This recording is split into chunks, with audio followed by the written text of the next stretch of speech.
Star Report. I'm your host, Troy Terrain, aka Star. Okay, Thursday afternoon.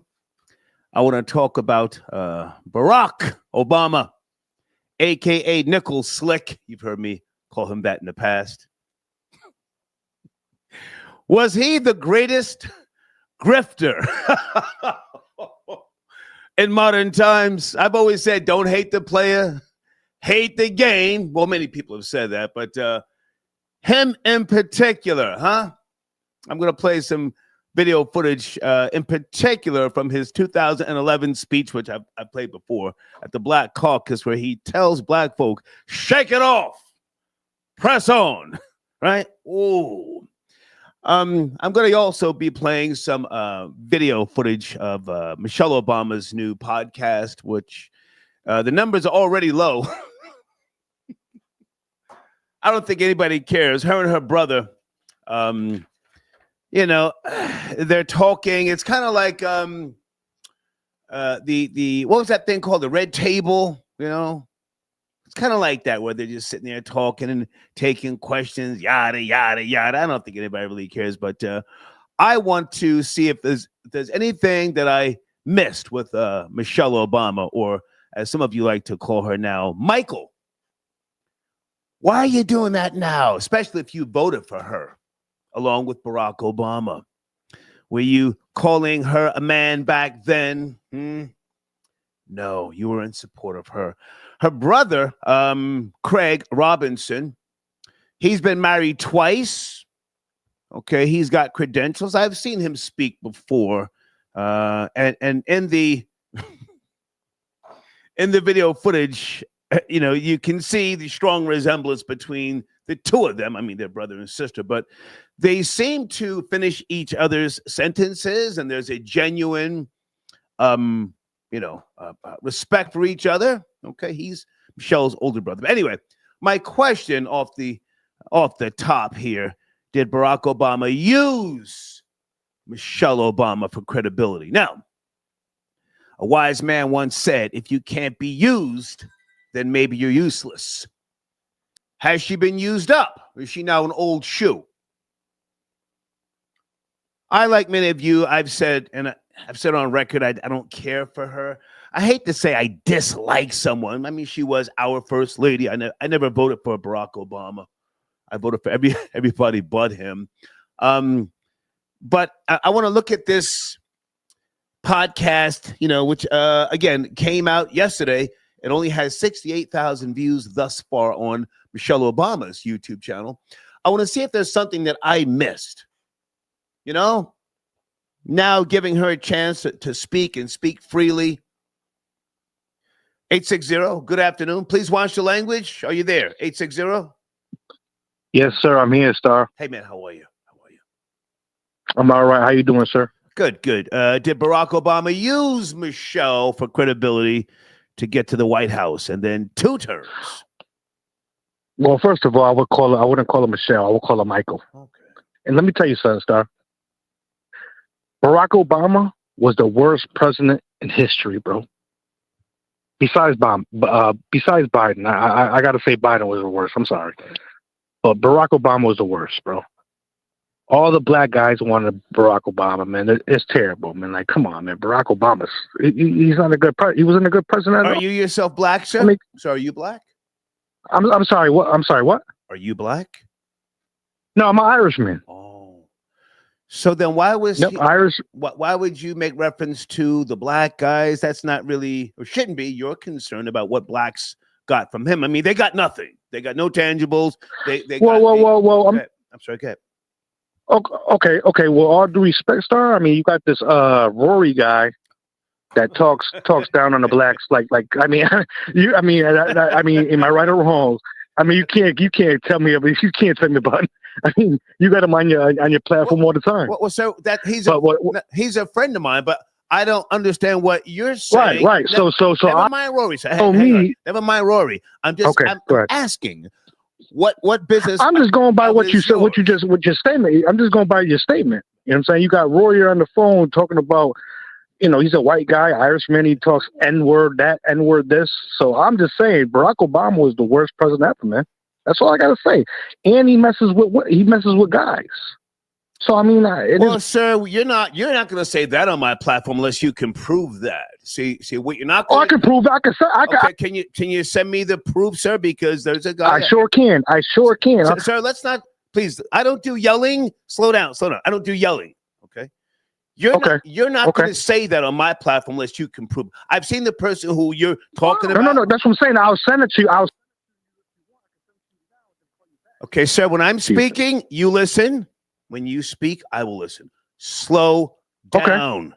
The person you're talking about, I'm gonna slow down. It has not been proven that Barack slept with that guy. So never mind that. Is it fair to say, never mind that. Is it fair to say that in your opinion, he was the worst president for black people? You're Irish. I'm sorry. Go ahead, Star. I didn't catch you. Is it fair to say he was the worst president for black people? I still don't understand. For you, yes, yes, I would say that. I would say that he was the worst president for black people. Okay. Yes, definitely. Fair enough. Okay. Yep, I would. Okay, go ahead, sir. I'm sorry. Do you care about Michelle Obama's podcast? I'm just watching it to do research. I mean, a lot of this stuff I don't personally, care about, but I have to watch it so that I can be in the loop. But go ahead. Well, yeah.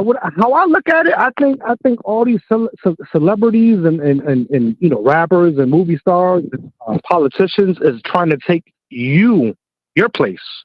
The stars, the Hassan Campbells, the Joe Buttons, the Joe Rogans. They're just trying to. It's no money no more. They're realizing that there's money in this business as podcasting and YouTubing and all that stuff. So I feel that they're just trying to make a couple dollars. That's all I see. Okay. If I'm wrong, you could tell me I'm wrong. But I mean, I would like to debate that though, because I think that's what's going on. They're trying to take your guys' place that started off all this stuff for years, and they're trying to go into the business of YouTubing and all that stuff and podcasting. Am I right or wrong?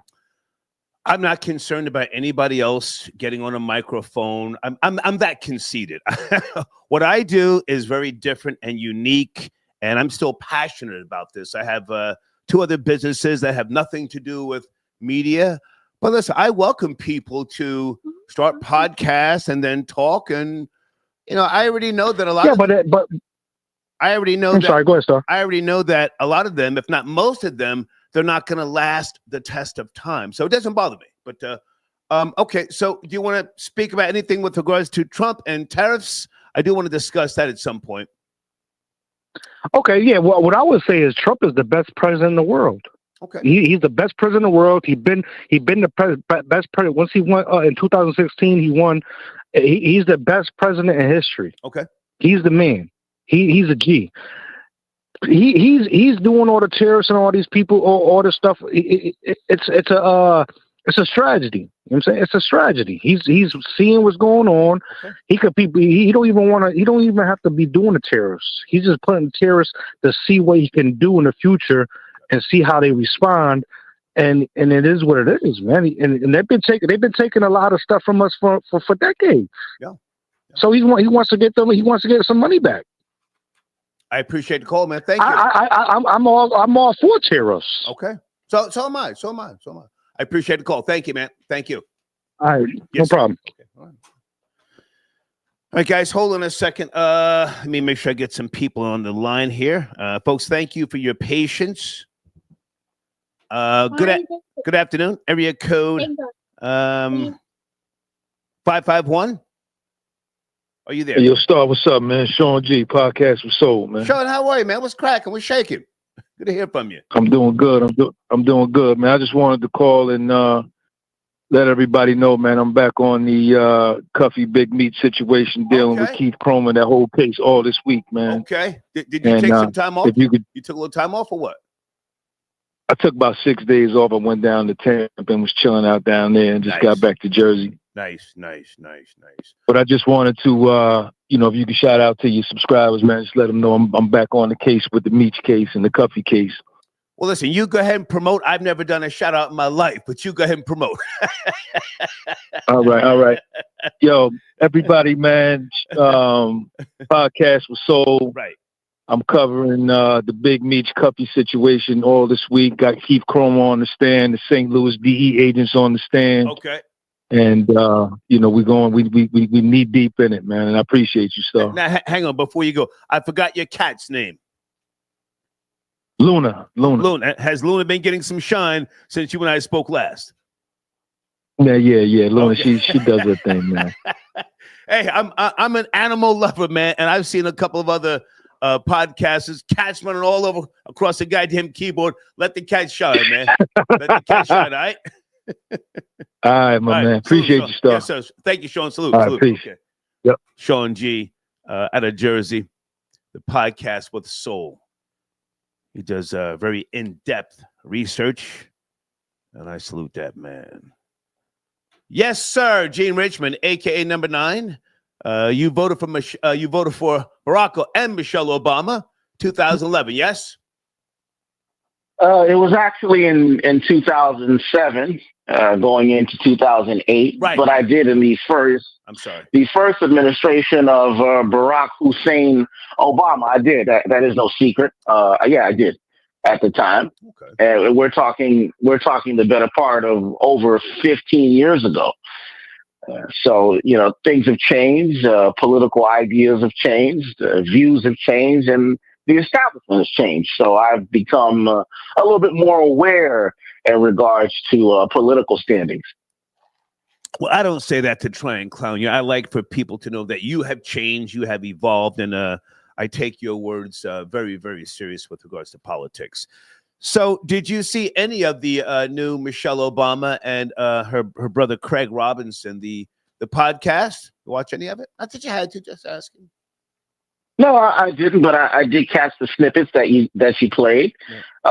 The podcast is very underwhelming. I mean, I don't know if I could listen to an hour of, you know, recanting on her FBA Southside Chicago upbringing. I mean, that was painful. The bedroom that they share, and Joe Blow Robinson, and Marion Robinson is the mama, and how stern. You know, FBA stories don't appeal to me, so I don't, you know, I just didn't, you know, gravitate towards it. But I could see why people would listen to this podcast. I mean, you have to understand, Michelle Obama is an icon when it comes to women in America, especially this new age feminist movement. She is an icon, especially primarily from Black women and so-called women of color. She is that feminist archetype of our modern day society. So as many attacks on her gender and her being a man and her political leanings, she is an icon in America. Again, her book was on the New York Times bestseller list for weeks. Right. And she gets a lot of support from the mainstream. So if you look at the other side of the spectrum, she is a very popular figure. Yeah. So I wanted to, you know, pause for the cause and just, you know, absorb as much as I could and put everything aside, you know, and just revisit the question that many people have stated over the years. And I want to ask, did Barack Obama use Michelle Obama for credibility? Your thoughts on that question? Oh, yeah, I think Barack Obama did use her wholeheartedly. Matter of fact, Barack Obama needed Michelle to complete the cycle of his ascension, because Obama's trajectory, his whole beginnings, his origin story was created. He was a creation that was modeled from the beginning of his life to his formidable years, his political years, and then his rise to power. I mean, if you look at his origins, his mother, a CIA asset who worked for USAID at the time, which would become the CIA, her Barack's grandfather, Stanley Dunham, was a ranking military official who worked directly with the CIA and the American government at that time. Now, flash forward, Barack Obama grew up under the tutelage of Lolo Soetoro, who was the stepfather at the time in Indonesia. His name was Barry Soetoro. He would grow up as that name. He would later come back to the States and be raised by his grandparents and attend the most prestigious private schools, where he would later meet a black Bolshevik or a black revolutionary by the name of Frank Marshall Davis. Mm-hmm. Now that adds more credibility to his so-called blackness, because again, we're molding this person to become whoever he's going to become in the future. And then there are the years in New York at Columbia University, where much people don't know much about the guy. He did admit to a lot of recreational drug use, a lot of partying. Stop right there. And stop right there. Yeah, that's interesting, because I didn't read his book. I mean, I've heard interviews with him, of course, and he always breezes by that. But how long was he strung out? How long was he a junkie on heroin? Was it heroin or coke? He said he tried it, but he didn't like the dealer, so he didn't go. That's bullshit. I believe it was coke. I thought it was heroin. How long? How long was he supposedly out there on the skag, in the streets? But again, there's a 4 to 8 year timeline where he's almost vagabonding, if you will. Right. They say he attended Columbia University, but if you look up his records, his college records were never fully released. So there's not a lot of tracking when it comes to that time. But then again, he admitted himself it was a time of experimentation and in time of aligning himself with activism. His words, not mine. So he would start to build up the political repertoire. But again, at that time, he's still Barry Shapiro. He's young Barry, finding himself like a young Clark Kent before he arises to who we know he becomes. Now Barry makes his way to Chicago. Right. Now he has an interest in politics. But to get into politics, you need funding, you need networks, you need connections. Who does he align himself with? Bill Ayers and Bernardine Dohrn, former Weather Underground people who were connected to that terrorist group and served their time. But now they're in the public sector as political activists. Barack Obama aligns himself with them, but now he needs to connect to blackness. Can I jump in just for a second?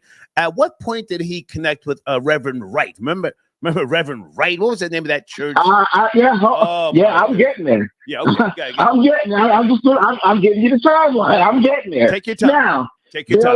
Now, Bill Ayers and Bernardine Dohrn introduced young Barry to so-called community activism. And in that community activism, he meets a man by the name of Joe Thomas and Jeremiah Wright Jr. Jeremiah Wright Jr. had a very popular church in the Chicago community, but also had strong political ties in the community, going back as far back as Jimmy Carter. Jeremiah Wright, you can find that information. So now Barack Obama now takes the name of Barack Obama, who claims that his father's from Barack Sr.'s name, and now he becomes Barack Hussein Obama and joins this church as a prominent member. And now, as joining this church and being in the community, he meets a young Michelle Robinson. From the book Dreams of My Father, Barack was seeing a young Caucasian woman, I don't have her name. There were claims that he would end that relationship to get closer into the community and be close to Michelle Robinson. Now, they start up a relationship, become very close, and then that's the genesis of how they started their connection. But again, she is a black woman who is college bound, comes from a working class family, and she introduces him to people that even up until the rise of his presidency remained very prominent in his life. Connections in the church, connections in the community, connections to activism, connections to people that he will later use later on to ascend into his political excellence. Okay. And this is why I say Michelle was profound in sculpting his blackness. Okay. And this is why I say make him more believable, more palatable to the so-called black society. Right. And now when he is presented to us, when we finally come to reveal this junior senator, who he is, we get this complete black archetype. He's down with the people. He's been in the Chicago community. He's connected to a Chicago church. There's pictures with him and Minister Louis Farrakhan. So now this solidifies his blackness. So I think Michelle played a key part in him becoming that key figure to so-called people of color to ascend him into his political championship, if you will. If I can jump in? if I can jump in. So, You're right ahead. So most of this I know, but I like how you put it into a timeline. Thank you very much. So, what was it that made you pull away from him after you voted for him the first time? Did you and I ever discuss this? What made you say no, not again? And he picked up more traction, got the second term, and I've never heard Michelle utter a bad word about him. I mean, she's put on the mug puss, but I've never heard her kick his back in. So I'm just curious, what made you pull away from endorsing him for a second term? Well, like most Americans, I fell into the illusion of this yes, we can, this young figure that was going to revolutionize America. Because you got to remember, we were coming off 2 terms of the neocon, George W. Bush. So this was a so-called new age of American politics. You had a fresh, young, black politician who was going to usher in a brand new era, a more young, a more vibrant political scene, and I gravitated towards that, like many Americans did. Yeah. But then after the election, into it, maybe the first year or two, I found a guy by the name of Alex Jones. Oh, that's right. That's right. I discovered a man by the name of Alex Jones, and then took me down this. And then I was taken down this rabbit hole that, as you can see, changed my life to the way it is today. I mean, it was revelations of Marxist connections. Revelations.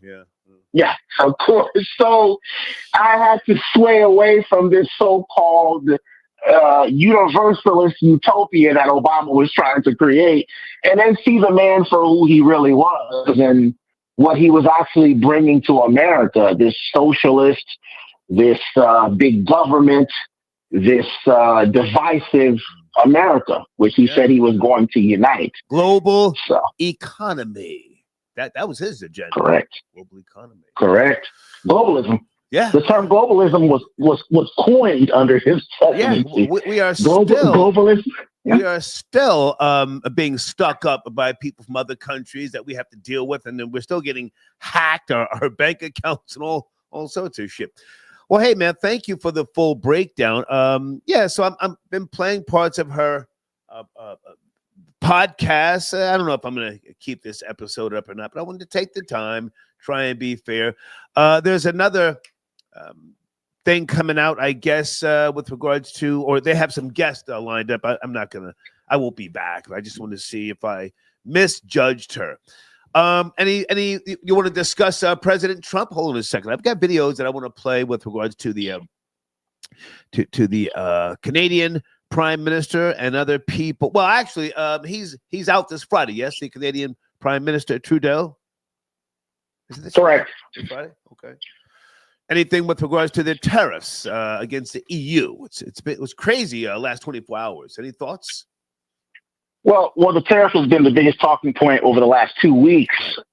Trump is steadfast on these tariffs to talk about realigning the American economy and bringing it back to prominence. And even he said it himself, there's going to be some tough times before we get back to the better aspects of a thriving economy, which includes GDP, which includes goods, services, and things of that nature. But what could be a problem, most economists have talked about, that this could shoot up a over $200 billion tax on the American worker and the American institution in regards to what these tariffs can do as far as taxation on the American economy in the long run. So many people are saying Trump has the weaker hand here. So they're really trying to understand what the end game is. I can understand why the tariffs are important to restabilize things, if you will. But again, this could work against the American economy if it is dragged on for too long and we don't come to some sort of a comprehensive economic deal that works for us and also the countries that we trade with, primarily Canada. Hold on a second. I want to make sure I have everything. Okay. Oh, yeah. Okay. So I just wanted to be sure. Well, hey, man, great to talk to you, and I'm sure we'll catch up later on this evening, or if not tomorrow morning. Thank you, number 9. Thank you. Thank you. Yes, sir. Okay. All right. It's my friend Gene Richmond tapping in. Okay. Guys, I am going to be playing some video footage with regards to the tariffs, President Trump and Canada clapping back as of 16 hours ago, $30 billion in counter tariffs. Okay. Anybody else want to comment about the Michelle Obama podcast?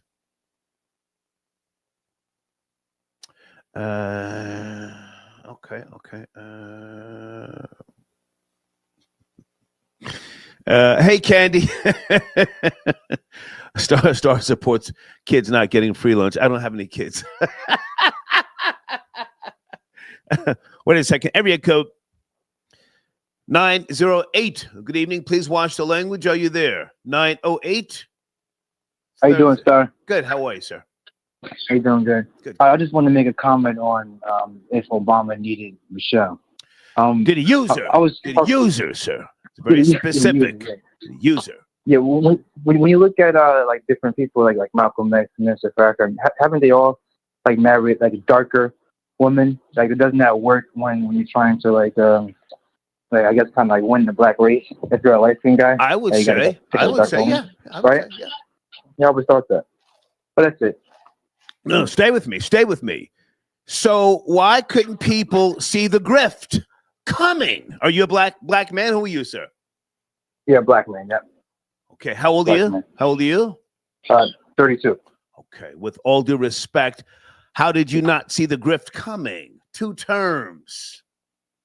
Oh, when Obama first ran, I was too young to vote. Okay. I was able to vote the second term. Yeah. Okay. So you did vote for him, the second term. The second term, yeah, I did vote for him. Yeah.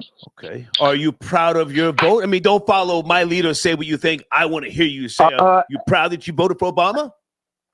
Well, to be honest with you, at the time, I didn't know what I was voting for. I just remember like helping him campaign when I couldn't vote. So when I was able to vote, I voted for him. Okay. But yeah, but I remember all my dark skin aunts. They were so happy this light skinned man had a black woman. That's all they would say. Right. They would say he got himself a black woman. Right. He got himself a black woman. he loved his black woman. Yeah. So like, yeah. Yeah. So that's much how he won. Mammy saw the grift coming. Yeah. Mammies. They saw the grift coming and they still got on board. She said, y'all got these light, bright, damn that white girls, and this light skinned man got himself a black woman. Yeah. So that's all it took for them. Yeah. I appreciate the call. Thank you. Yeah.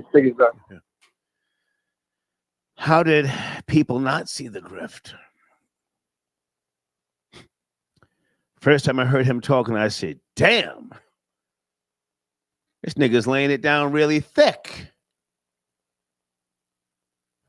Peace. Shazam, I got your donation, sir. Okay. Poor Legacy calling in. Where are you?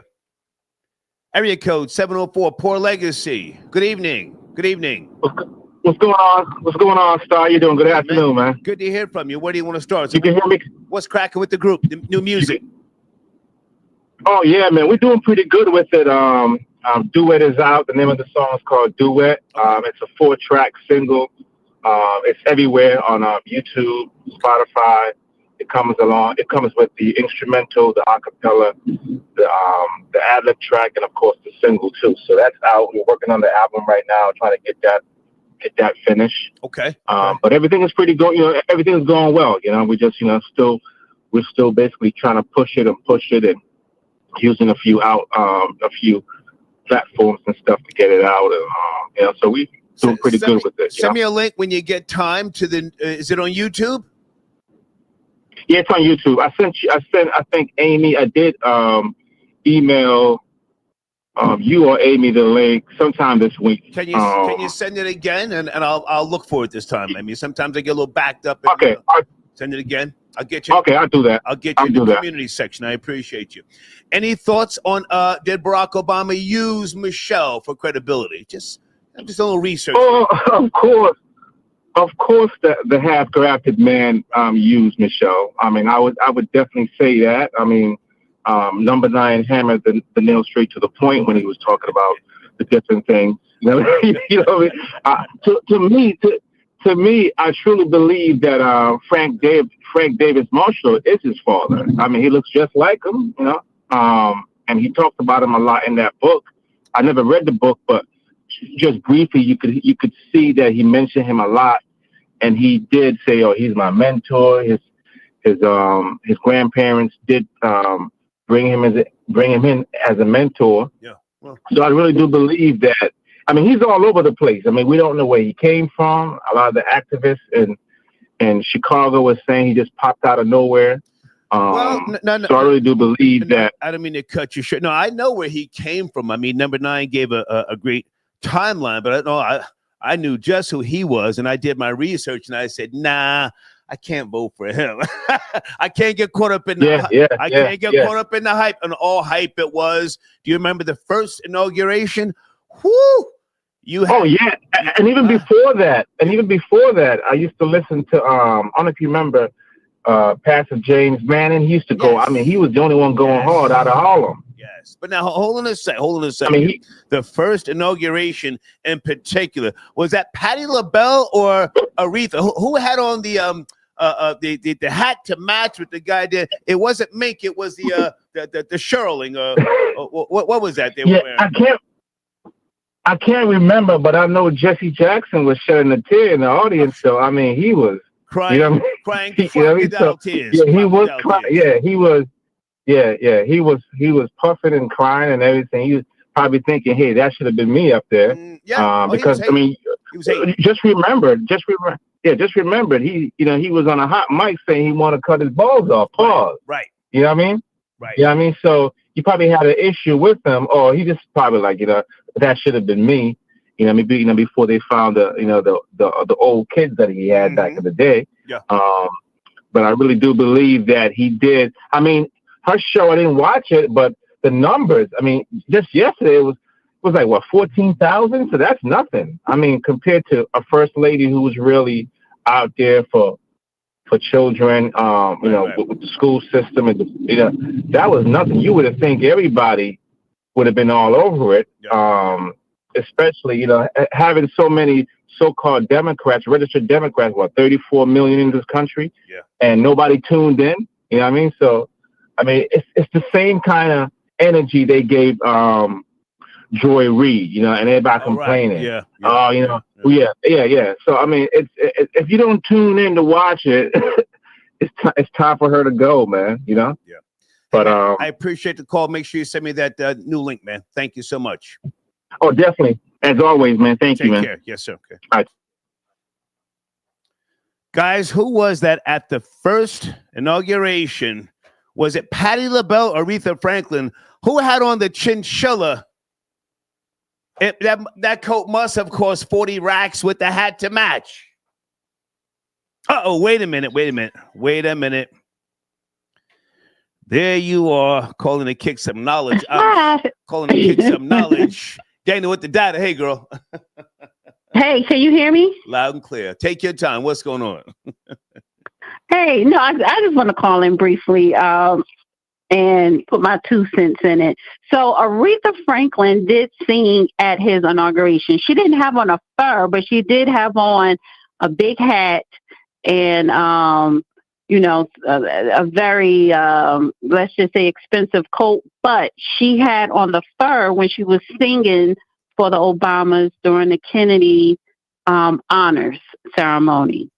So, yeah, just to clear that up. That was Aretha Franklin at the inauguration, but Patti LaBelle did sing, I think it was a Christmas celebration at the White House when Obama was president.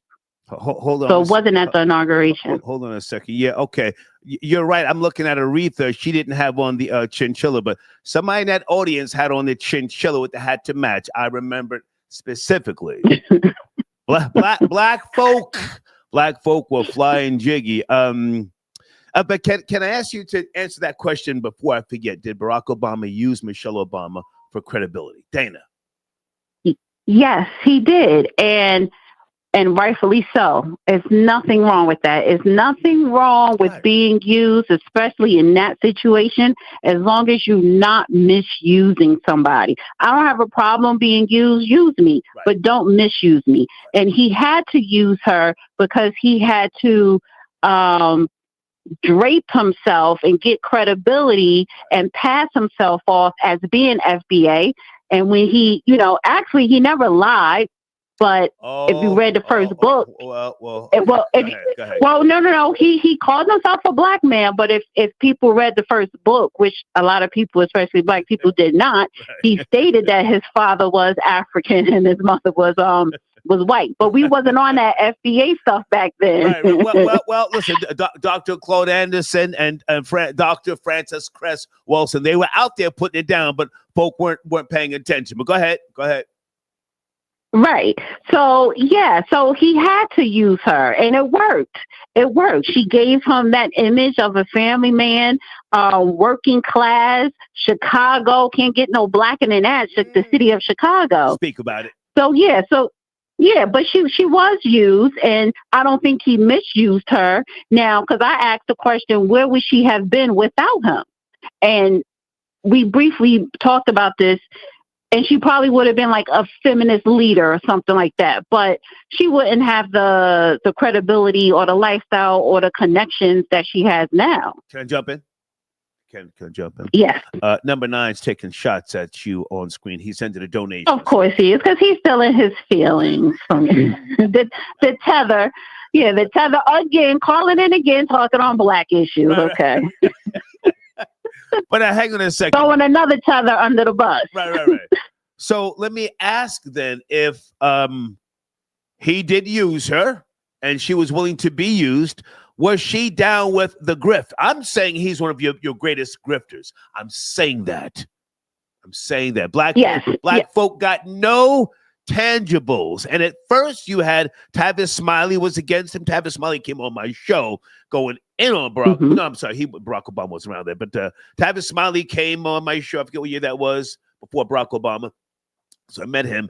And then Michael Eric Dyson used to go in on Barack Obama. And then something happened. I think they invited him to the White House to eat some peach cobbler or something. And then he starts dick riding Obama. Remember that?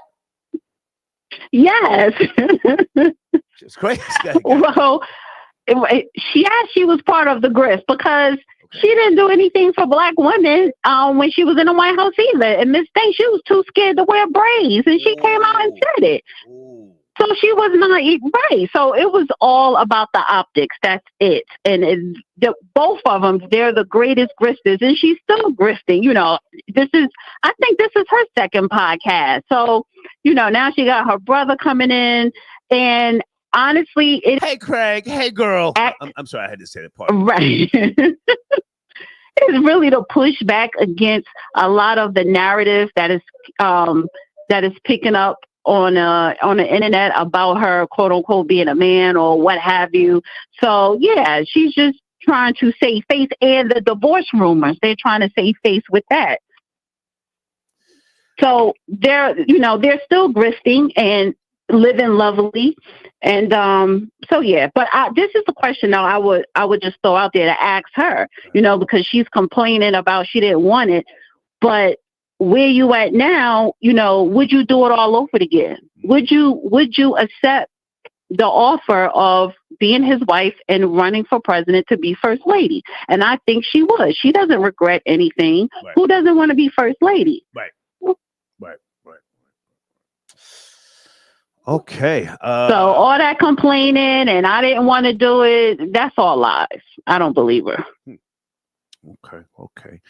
What's going on your platform? Because you put out daily content for those who don't know, at The Real Dana. What's going on with you? Yes. I just got finished recording with the judge today. Okay. That episode is up and it's going to drop tonight at 9 p.m. It's a segment that I created called Injustice for All. And we're going to be talking about the Cancer Alley case out of Louisiana that the Trump DOJ totally dismissed.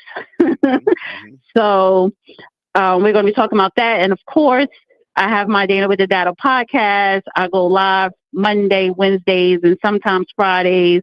So go to The Real Dana and subscribe to the YouTube channel. Yeah. Dana, I thank you as always. And I'm sure you and I will catch up either later on tonight or tomorrow. And have you addressed that middle school black girl who got knocked out by the tall Mexican out in is it Rialto, California? You addressed that? No, I actually saw that video for the first time earlier today. Okay. So I may talk about it like on an X space, and not too much on YouTube, but I definitely will talk about it on an X space. I think that's going to build up some traction as well. But again, where are the parents? Where's the community coming in to demand that boy be suspended and have charges pressed? Because the girl with the baton, she got charges pressed against her. So what are you going to do about this little, Mexican anchor kid? You and I, we're not on the same page with that. The girl who whacked the other girl in the head, no, she needs to be arrested. She did that at a spite, if you ask me. But the tall Mexican boy, he was trying to get her to stop. The little girl, middle schooler, she knocked his glasses off his face. He was pushing her to stop, and she kept swinging. So I just want to say that. But that's fine, but he still needs charges against him because he knocked her out cold. Okay. And he's bigger than her. Right. Way bigger. So, yeah. Thank you, Dana. I appreciate you. All right. You're welcome. Bye-bye. Have a good one. Bye-bye. Bye-bye. Dana with the data. In case you guys are not up to speed, I will not be playing that video of the middle schooler who knocked out the little middle school black girl, knocked her out. The video is crazy. Flamethrower, I got your donation, sir. He says, in an alternate bussy dimension, number 9 would have been on mouth duty. Okay, wow, for a barbecue down in Haiti, fueled by dirt cookies and a lust for American shelter. Heather, is that you? Area code 516. Hi. Hey. Star? You had me on speaker for me and you didn't pick up fast enough. How are you? Oh, I'm sorry. It's okay. How are you doing? Good. Where do you want to start? Okay, I want to start with Barack Obama. Please. And how FBAs did a fine job at, as your phrase, kicking his back in for the past year or so. Okay. And good for us, as we should have. Okay. This man went to Flint, Michigan, and told black people to drink poisonous water he knew was still poisonous because all of his experts said so. And that's a fact because he's on YouTube fake drinking water that he knew was poisonous. He fake drank it because he didn't want it sliding down his throat because he knew it was poisonous. His former communication staffer, Ashley Etienne, told Tavis Smiley on his radio show, he's a smart man. He reminds me of you a little bit. But she said that she had to beg Barack Obama to speak about the slain Mike Brown in Missouri that was gunned down by the police officer. Right. And he refused to. She said that he didn't want to be seen as a black man in the White House, and that affected how he governed also. I can believe that. She said that Nas, yeah, she said that Nas wanted to perform the song about the first black president, and he told Nas to can it. He wanted no mention of that, although I think I'm with him on that first black president. I saw those nappy-headed white men that we had in office during the beginning of this country. Okay. But I really am proud of FBAs. Now, I know that Barack Obama can still fill a stadium probably, and he can still get paid for speeches, and black churches will welcome him in. But I think that I'm in Generation X. So Generation X and younger, I really do think most of us are totally done with him. You know, all over social media. Lord knows I use my TikTok platform to kick his back in every chance I get. And I just want to go on record on your show because you have a much bigger platform than I. I think that Barack Obama is by far, not only is he the worst president for black people, but he is by far the worst president this country has ever had, ever. Do you have a show, a YouTube channel or a podcast? No, I do not yet, but it's coming soon. Okay. Right now, I'm just doing TikTok. I was gonna promote your platform, but if you do have like a TikTok and you want me to send some traffic over there, just send me an email and we'll put you in the community section. I appreciate the breakdown. Okay, so now with regards to Michelle Obama's new podcast that just dropped, any plans to listen or watch it again, or what would you think of the first episode? I did not watch it yet. I'm glad that you spoke on it on your show because I kind of forgot about it. I read about it yesterday that she was going to drop it. I'm going to check it out, but I think she too is a part of this. Oh, yeah. Look at what they did, Star. They did the same thing every white president before him did. Yeah. They used the White House as a marketing scheme. They left the White House and got wealthy. And now we have people like Joy Reid. She's no longer with MSNBC. Right. Joy Reid, concerned that Donald Trump didn't put his hand on the Bible. Well, Barack Obama did. And look at what he did with 97% of the black vote. And now we've got retarded babies, I say respectfully, retarded babies in Flint, Michigan, because their parents, their black parents, listened to Barack Obama. Now, no one wants to talk about this, but Star, there is something terribly going on between Barack Obama and black people. Now, that man shed a tear for the white children in Sandy Hook, right. And he should have, because that was a sad occasion. It really was a sad event. But he couldn't go to that slain girl from Chicago who marched in his inauguration. I forgot her name, God rest her soul, but she was gunned down like I think 2 weeks or so after she marched in the band for his inauguration. I think he sent Michelle, but that wasn't good enough. Okay. I mean, there's something going on. And then he tells the Latino community, you lifted me up when I was down. He didn't get 97% of the Latin vote. Yeah. He got 97% of the black vote. I mean, he's always dissing us. Whenever he goes to colleges, black colleges, he's lecturing us. Mm-hmm. Well, you need to do this, this, and that. Well, they're already doing those things if they're already in college. Of course, you saw. You saw how he spoke to black voters with regards to Kamala Harris. He said, "I might have a problem with that." Remember that? I do remember that. And Tavis Smiley told me those fellas that were there were already there in support of VP Harris. Right. So that lets me know that he just has a habit of lecturing black people. Mm-hmm. Yeah. And his name is mud because of us, I think, because of FBAs. And I'm so glad, Star, and I'm going to spend a little time every damn week sullying his name. Okay. I appreciate the call. Thank you for your support as well. Yes, sir. Thank you. Thank you. Bye now. Bye-bye. Heather tapping in.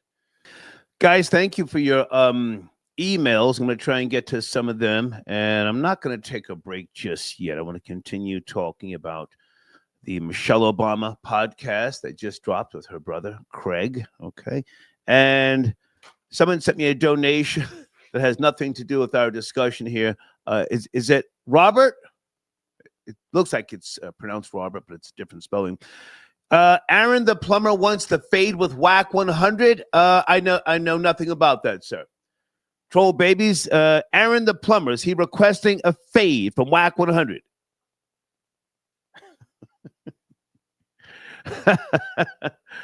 I just want to see some shots get to ripping. Troll babies. Who is Aaron the plumber? Is that the guy he was on Erica Mena's trans dating show? I think that's him, right?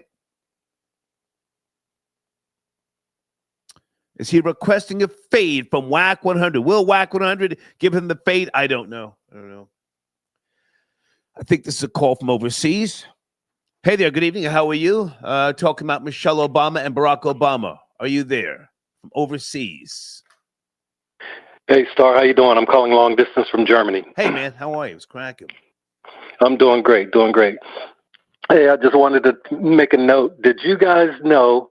Well, first off, this is about Barack Obama. Okay. Now, remember the cook that Obama had. Go ahead. I'm listening. Go ahead. The cook that Obama had. Remember him? I don't, sir. But go ahead. I'm doing something else. Go ahead. Well, Obama had a cook who mysteriously died. Okay. Now, I want you guys to understand. He was writing a book. Does anyone know that when you are using Microsoft Word, that Microsoft snoops on whatever you're writing, they take screenshots and they record everything? Okay, so I want you to answer the question first because you're going down a path that has nothing to do with the topic. Did Barack Obama use Michelle Obama for credibility? Start there. Yes, he did. Okay. Tell us more. Tell us if you know about the cook and all this other stuff. Come on, join the conversation. Yeah, I already knew about all that. When he was first running for president, I already knew about all that. I'm proud to say I did not vote for him. Okay. A lot of black so he used a lot of black folk did, sir. A lot of black folk did. Yeah, I know, but I don't go off skin color. You could be my same color and be rotten as hell. Okay. So I don't go off skin color. As long as I got a good feeling about that individual, hey, this person's all right. They got good character, great values. Then I'm with that. I try not to deal with that tribalism stuff, but most of the people that I've known that were black were rotten as hell. So. Wow. Okay. Are you American in Germany or are you a German person? Yeah, I'm an American. I'm an American in Germany. I'm a retired soldier. I talked to you a couple of times on the phone before. Gotcha. Okay, so you said most of the black folk you know are rotten. You just said that? Well, of course, we are our own worst people. But then we love to sing that "We Shall Overcome" crap all the time too. Okay. All right. So you wanted to say something about the cook. I'm doing a little something here. Don't take it personal that I'm not ignoring you, but good. Tell us something about the cook and the point that you were trying to make, please. Okay. Well, I strongly believe that Cook was writing a tell-all, and like I said, whenever you use Microsoft Word, they screenshot everything that you do off of your browser, whether you're doing your banking, whether you're doing your writing, they screenshot all that. So I'm thinking, suppose Microsoft Word tipped off Obama, hey, he's writing a tell-all about you and your little cook friend, and then all of a sudden he disappears and he drowns. Because everybody known he was kind of wild when he was in Harvard. People said his nickname was Bathhouse Barry back in the day. Okay, I appreciate you, man. I don't mean to cut you short, but I got to get back on topic, all right? Yeah, no problem. Thank you, sir. Thank you. Tower of Love Foundation, you have sent in a donation. As a mother to a gifted child, the R word is very abusive. Our resolution, ask for change through music and language, change.org. Stop the... are you talking about the caller who called in and used the R word? I want to be clear. Or are you talking about, I would imagine so, I'm not sure. Do you want to call in and address what I think you're talking about? I don't want to assume. Thank you for your donation. Guys, the correct Cash App to use is the one that's on the screen, $Snitch Network, okay? Someone sent a donation to the other Cash App. I've got to make sure I check everything. Thank you, Junior, for your donation. Guys, sit tight on the phones, okay? I'll be with you shortly. Guys, Aaron the plumber is requesting the faith from WAC 100. Can someone educate me, please?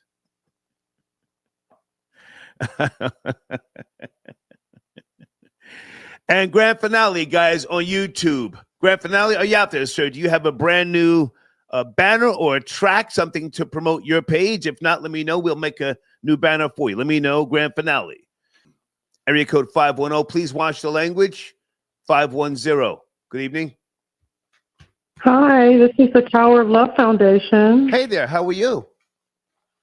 I'm doing okay. I was responding to the caller that used that R word, but also overall, I've just been fighting for change for over a decade through language and music. And language is very important as you're a child growing up in the schools and just overall. Okay, so your donation, let me just see if I can go back to it. You said you are the mother of a, I don't want to put words in your mouth. Did you say gifted or autistic? What did you say, dear? Yes, it is. He is. He plays keyboard. Okay. So you were offended by the usage of a word that a caller said on my show.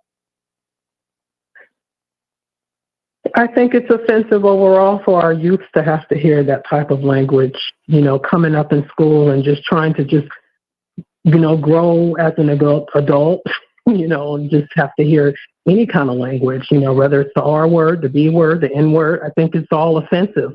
And what you carry into your adulthood, which you're taught as a youth.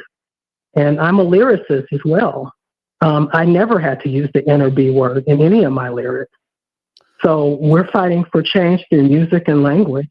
Okay, well, now hang on a second. So the person does have the right to speak freely, especially on this platform. This is the objective perspective. Is this word becoming a hate crime, or are you pushing for that? What is the end game here, so to speak, with regards to your mission, Tower of Love Foundation? To be honest, people that are close to me were actually almost killed most recently due to a verbal assault that started with the B word. The person was a youth, and the other person was an adult, and they didn't know the person was a youth, and before you knew it, they were protecting themselves. The person's eye almost got put out. I mean, a lot of this is just being engraved into these youth's mind at an early age. And it's really just... So you want words banned? Hang on. You want words banned? You want people fined, arrested? What is it you are in seek of? At the youth level, I'm asking for the schools to mandate what's already sort of in place. I mean, there is a discipline policy that doesn't allow the language, but we're asking for reinforcement. And most recently, within the last couple of years, there's been $1 billion through Prop 28 funding to fund music. And so we're asking for music and language as a pathway of learning for our most vulnerable students, but also just people overall as a means of joy and love and safety and reinforcement that they need at that youth level.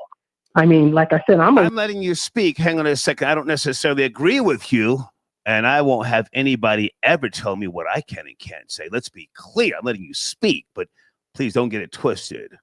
Okay, so tell us what you have accomplished with regards to your trying to get people arrested, that word banned. What type of progress have you made? So, again, this is for the youth levels within the schools, and we have had our resolution introduced in December of last year. So now with the new board, we're just hoping that it can be agendized so that it can move forward in the process. Like I said, my son, he's disabled. He learns online. He plays keyboard. And so we're trying to mandate not only music, but the loving environment of daily reinforcement through love and respectable language. And, when I was coming up, we had hang on a second before you go to when you were coming up. I say that with all due respect. Can you email me something? Because, once you start something like that, then it's like, where do you stop? Where do you stop if you're trying to prevent people from saying this and that? I mean, something with regards to the younger generation, as you referenced, and school, okay, I mean, I don't have kids, but when you start calling platforms like mine and trying to correct people, I'm not trying to hear that. But I'll let you finish up, though. No, only that, we are trying to just push forward, with this resolution. And so that's what I was calling about. I think music and language is very important with our children, and what they see and hear and learn within the schools shapes their future as an adult. And so I'm fighting for our most vulnerable because my son falls in that class. But thank you for your time. I wish you all the best. Take care. Bye. Thank you. Bye-bye. And let us speak. Area code 617. Good evening. Please watch the language. Are you there? 617. Oh, yes, sir. Yes, sir. How are you? Yes, sir. My name is Jamal. Okay. I know better than to call you my brother. Okay. Where do you want to start, sir? So, fun fact, I'm on the ferry from Martha's Vineyard right now. I'm leaving Martha's Vineyard. I'm on the boat going back to home. You're going to Woods Hole right now. No. I'm leaving Martha's Vineyard. Yes, going to Woods Hole. And this is the last time I saw you was on Martha's Vineyard. Okay. And I am from the hood of Boston, so I want you to know I am from Roxbury to Tisbury. Okay, nice. So I saw you in Beantown the last time I was. No, you saw me on the Vineyard, sir. Okay. That was this is about. Yeah, this is several years ago. But in any event, okay. I just want to give you your props. I've been rocking with you since the New York days. My dude up in Harlem. Salute. My guy Miles from back in the day. What I want to do. Hold on, Miles Kelly or Miles Evans? No, my dude Miles Williams. Miles Williams. He lives, from Esplanade. Got you. Okay. All right. Now, what I would want to do, really, because I just called in on a lark. I didn't think I would even get you. Okay. But I literally have something that I think is of super importance for your audience. I'm a community activist in Boston and blah blah blah. Okay. We got a major win, which activists don't normally get wins. We brought something into Massachusetts. It's called police decertification. Are you familiar with this term, sir? No, but does that have to do with the Asian mayor in Boston? Where are you going? You talk Michelle Wu. No, it has nothing to do with that. So that's before that. Okay. What I'm talking about is something for police. So, for instance, if you are a lawyer and you scam an old lady out of her will or whatever, you can get disbarred, right? Okay. And you'll never be able to practice law again anywhere. If you're a lawyer in New York, you can't just pick up and then become a lawyer in California. You're disbarred all over. Okay. Same thing with a doctor. If you do a bad booty injection in the Bronx and they take your medical license, you can't practice anywhere else. Right. Okay. There's a certain thing like that for police. A lot of people don't know this. Most police around the country, you get a license to become police. When we started, there were only 6 states in the country that did not have a mechanism by which police could lose their license. Okay, now hang on a second. If you have a platform that you're trying to promote, email me, because if it has anything to do with doxing, I don't want to be involved in that. No, it's nothing. This is something I'm trying to get in contact with activists who give a damn, like New York, New Jersey, whatever. Because, bottom line, we won in Massachusetts. We were one of the only 6 states that did not have this thing. Okay. We won in Massachusetts. Somebody else won. Now there's only 4 states that do not have a thing by which if a police officer does something crazy, right, that they can now lose their license to become a police officer anywhere else. Right. The only places that's left is New York and New Jersey, Rhode Island, and I believe Hawaii. Okay. Listen, I hate to cut you short. Email me about that. I'll put my email address on the screen. Now, are you? No, I know your email address. Okay. It's still the hater. What is it? The hater. 1964. Yeah, I got you. Okay. Now hold on a second. Are you born and raised in Roxbury? Sir, I am a Blackstonian. Okay. Donna. And we coined that phrase, sir. Gotcha.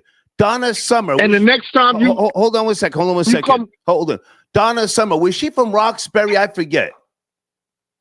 Who? Donna Summers? Donna Summer. Yeah. Yeah. No. Look, her sister used to live in my mama's house. Okay. Roxbury. Yes. Well, no. Her sister actually lived in my mother's house in Mattapan. Okay. But yeah, she was from Roxbury. Yes, sir. Yeah. No, the reason why I said that, man, I loved Donna Summer growing up in the 70s. And, she doesn't get the credit she deserves, but she was from, if I'm not mistaken, Roxbury, Massachusetts. Absolutely. The hood. The hood. Look, they just named something for Donna Summer. They've named something for Bobby Brown up here. They named something for it was Donna Summer, Guru, Keith E. Oh, that was my guy. Keith Elam that was my guy. Gangstar. Yeah, that was my guy. Exactly. So folks can't sleep on Boston. Let me just say this because I know you come through these ways sometimes. Mm-hmm. But anytime you in Boston or particularly Martha's Vineyard, I'll send you to connect via email. But send sir, me email. you have super love. I appreciate you. You got the super hood pass. I appreciate you. Send that email, man. We'll talk soon. Yep. And shout out to Benzino. That's my guy. That's my guy. You heard. All right, take care. All right, peace, brother. He called me brother. Area code 561. Please watch the language. 561, are you there? Yeah, Star, can you hear me? Hey, what's up, man? Can you hear me, Star? Yeah, please watch the language. Good evening. I can hear you. Yeah, sir. I got you. Good evening. Good evening. I want to speak on the Michelle Obama and the Barack Obama situation. Man, well, I'm asking. I'm just asking. Did he use her? But now, as far as the podcast, that's with her brother, Uncle Fester, aka Craig.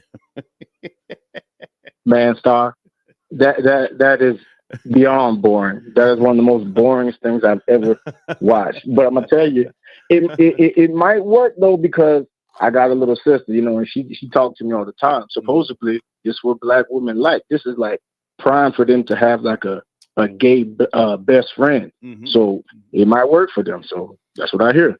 Well, I don't know if he's gay. I'm sitting here, acting silly, but he's married, But you see, when I do research, I have to watch, I have to listen, I have to determine if it's boring before I come back on the microphone and then say something that's not informed. You follow me? Yeah, I hear you, but that is boring. Yeah, I ain't nobody watching it, but like I said, ladies might like it though. But did Obama use her? Absolutely, he used her, man. The pimping was strong. If you're Black around the world, you drunk the pimp juice. Because I drunk the pimp juice. During his first term, I was locked up, Star. Worse than locked up, I was in the box. I got a letter, and the letter was a picture. And all my family members was draped down in Obama gear, Obama on the pants, Obama on the shirt. And, Jeezy came out, my president's Black, my Lambos too, all that stuff. You feel me? Yeah. I drank the juice so much, I'm like, man, when I get out of prison, man, Obama president, bro, you know what I'm saying? Like a Boondocks episode. I'm like, man, things going to be good for me. Bro, that was one of the worst 8 years of my life. Wow. Because I couldn't get a job nowhere under Obama. Yeah. Nothing. The only thing that he did was paint the White House rainbow colors. Yeah. And he couldn't have done it without Michelle Obama, because she was the trophy that he had to win the election, because she was what he needed. He's a half-breed. They might call me a facts. but that's a half-breed. It's okay, but now is it fair to say that she was or is to date the biggest Black trophy wife? Absolutely, because she made it to the White House. Right. That was the blackest thing that ever went in the White House was Michelle Obama, whether she was a dude or whatever, you know how they say it. But that he needed her, because like he was so charming, and he gave the illusion like she was controlling things, and you know what I'm saying, behind every strong Black man is a strong Black woman, and she played a part in it too. So you know what I'm saying, she ate from the pig. She was down with the grift, if you ask me. So I'm taking the time to listen and to watch her to see, just how they finessed 8 years out of the White House. It's fascinating to me, but go ahead. Yeah, man. They finessed everybody, so she can't get mad, you know what I'm saying? She ate from the hog. Yeah. But the biggest pimp of them all, man, Bishop Barack Obama, bro, he pimped everybody. And whenever he wants to, he'll show up again, because he's so smooth with it. He knows how to say the right words to get FBA going. So, whenever they need to pull out the big guns, the bishop gonna come out though, and he gonna pimp again. Yeah. It's right now, people are trying to say, oh, they stepping on his back. Man, the pimping been done. The money collected. You know what I'm saying? When he goes to past the collection plate again, he'll get the money, but the money collected already, though. Well. I've said this before. I'll say it again. I will never forget when he put that Medal of Freedom around Ellen's neck. He whimpered. But when he put the Medal of Freedom around Cicely Tyson's neck, he just patted her on the shoulder and said, there you go. And then I said, nigga, that's Cicely Tyson. The fuck? Right? Cicely Tyson. Man, that was crazy. Crazy. Sounder. You remember him going? You remember Miles Davis? Miles used. I'm so good. I'm good. No. I didn't want to cut you off. It's your show, but I do remember him going around the world just kneeling to everybody, like just apologize. I'm like, man, I can say nigga, right? Yes, sir. Good. Feel free to say nigga all day, every day. All right, you know what I'm saying? The nigga just, he was making us look bad, well, making half of us look bad because he was a half-breed. He was making America look real bad, just bowing down to this person. Hey, man, my bad for this, my bad for that. Like, nigga, shut up, man. Stop all that stuff. Somebody said start gassing it. That's a whole fact. I'm gassing that nigga. That nigga was pimping PI. But this how I feel. This how I feel that the pimping was done, though. I try to study stuff from a distance. You feel me? If I can say how they did it. See, whether FBA like it or not, you don't subscribe to tribalism, but FBA is tribalism. Yeah. Niggas always need a head nigga to lead them, and the light unmelanated people know that. So they prop this dude up. They beat the drums. You tribal, you gonna march to those drums, and that's how they gave you Obama. And whatever he said, go. Yeah. That's how it works. I appreciate the call, sir. Thank you. No problem. Thank you. Yeah.